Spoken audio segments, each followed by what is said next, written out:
when the right of one man are questioned. A warm good afternoon to my respected judges, to my worthy opponent and the audience. I am Court 10, hereby standing against the human rights. Good afternoon to Honorable Adjudicator, member of the opposition team and the audience. I Court 10 hereby standing for human rights.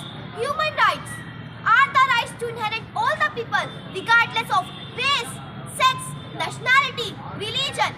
Everyone has an access of food, water, shelter, clothes. Everyone has a baseline of dignity. What? Human right ensures basic needs to us? Then why so many people are hungry?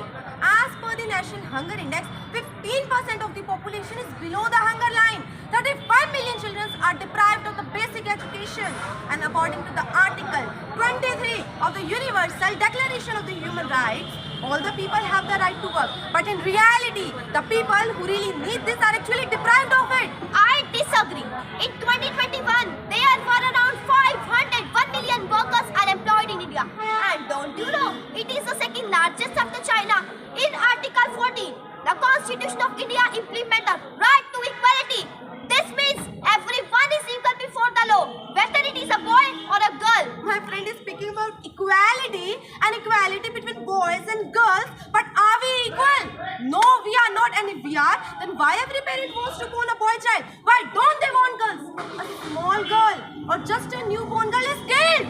Even she is killed when she is in her mother's womb. As per the central government, 9 million cases of female feticide were registered in the last 2 decades.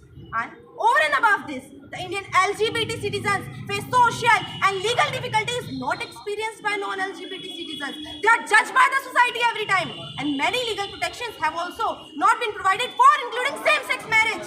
You said about female feticides, but we have Prenatal Diagnostic Act 1994 and Medical Termination of Pregnancy Act 1974 against female feticides, and it has been reduced since then. She also quoted about LGBT issue, whereas LGBT rights in India have been evolving rapidly in recent years. In Article 15, the Constitution of India to prohibit the discrimination on the basis of their sexual orientation and the gender inequality. On the other hand, she is talking about the discrimination on the basis of the gender. This is not the fault of the Constitution or the government. This is the cheap mentality of the people. In Article 3, suggests the prohibition of torture, inhuman and regarding treatment. Women rights are now also acknowledged as the fundamental women rights. Discrimination and the act of violence against women are now at the forefront of their human rights discourse. Sorry for interrupting, but I think you are forgetting something. In the first 6 months of this year, there has been more than 1100 rape cases registered in Delhi. And according to the data, there has been 6% increase in the rape cases and 17% increase in the cases of molestation. This data is increasing day by day. So at that time, where were the human rights? Why don't they help those girls? Why don't they protect them? Sorry for swooping in, but Constitution did its work. It amended Section 375 IPC in 2018 as regards the punishment for the rape cases in India, which included a few procedural amendments for sexual offences. Okay, I agree that the Constitution has implemented certain articles regarding this, but what is the advantage of it? Can the Constitution return their dignity? Can the Constitution return their prestige? No, it can't. And by the way, ladies and gentlemen, human rights are not so useful. The people we deal with every day, for example in Jammu and Kashmir, they burn buses, they force innocent school children to join their causes, they pelt stones on security forces. The each and everything of this act comes under the purview of the very definition of terrorism that is provided by the United Nations. So let's make it very clear that these are not innocent civilians that we are dealing with on a day-to-day basis. How can you say these human rights are not so useful?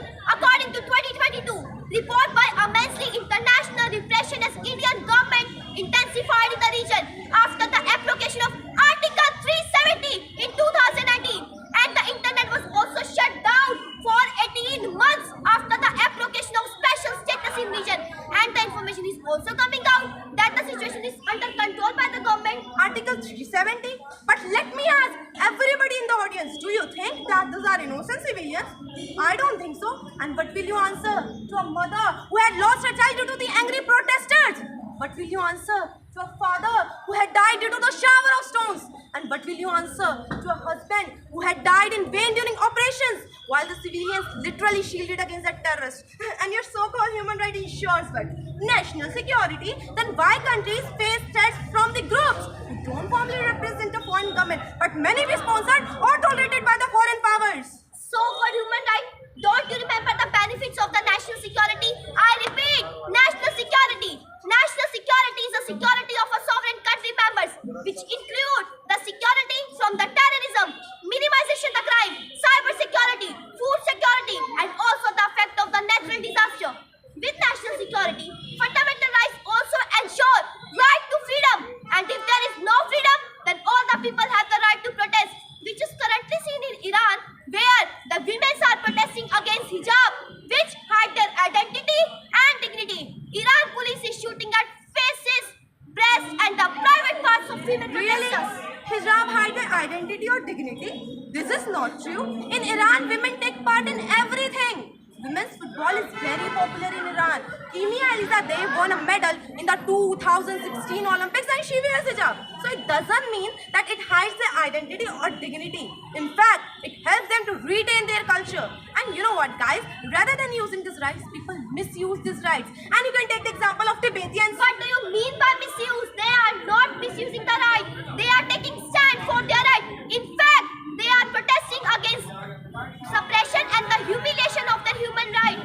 This is not called protesting. It is known as treachery. The Tibetan government in exile says their homeland was never a part of China. But Beijing forcefully maintains that Tibet was an integral part of China. And why Tibet shouldn't integrate with China as it uses resources? Human rights abuses documented in Tibetan, including tolerance, deprivation of life, freedom of speech of press, internet security.